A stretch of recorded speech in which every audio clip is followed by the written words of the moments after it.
ঘুম থেকে ওইটা অন্য কিছু দেখো না দেখো আমার গড়ি দেখো, হ্যাঁ 10টা বাজে, 12টা আমি বাড়িতে লাগবো, সকাল সকাল যেমকে 12টা আমি তোমার লগে থাকা একটা জিনিস দেখবা, 12টা আমি ভেরি ইম্পর্টেন্ট। আর আবার গিয়া দিকে বন্ধু ক্যামেরা খুলিয়ে বলিছে আমার ব্লগিং করার দিকে, এদিকে আমার বাড়ি থেকে বাইরের মানে কিছু চুরি টুরি খুলিছে বাড়ি আমার দিকে, এতে জায়গা 12টা আমি তার হেরে তো চিনছো মদ খাওয়ার সারাদিন রাস্তা রাস্তা মদ খাইয়ে বড়ি থাকে আর আমার লোক 12টা মিনিট দুপুরবেলা জায়গা হলো গাইছে আমার তো চিনছো বিকালও 12টা মিনিট, আজকে বিকাল না সকাল সকাল বাড়ি গেছি 12টা মিনিট। তাই দেখো আমি যাইতে না যাইতে দেখি তারা আর লাগিয়ে গেছি মানুষের বিটা চিটা হয় করি আমারও হইতেও লাগবে।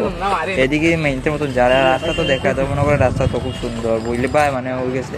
তাই এই করি আমরা যে জায়গা দেখি আমার সব 99 শপ গিয়া তো আমার 99-এ কোনো একটা দেখছি না, সারনিকে দেখি তুকাতুকি শুরু করে দিচ্ছে।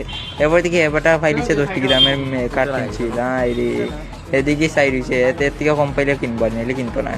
বাট আমি আইছি কিছু কিনার লিগে, আমিও কিছু আমার মতন পাইছি না, এটা বললাম কিনে তো। এদিকে আমার ক্যামেরা দেখা মানে ক্যামেরা দেখা তার বউরে দেখতাম করিয়ে নাকি তাই সেটা ফাইনালি আমি একটা রিং লাইট কিনতেছি, তোমরা দেখবা। আর ব্লগটা ভালো লাগে একটু লাইক টাইক করে দিব, আর সেই সুন্দর একটা সানসেট দেখিলাও দেখে আমি ভিডিওটা শেষ করলাম। Bye bye, good bye.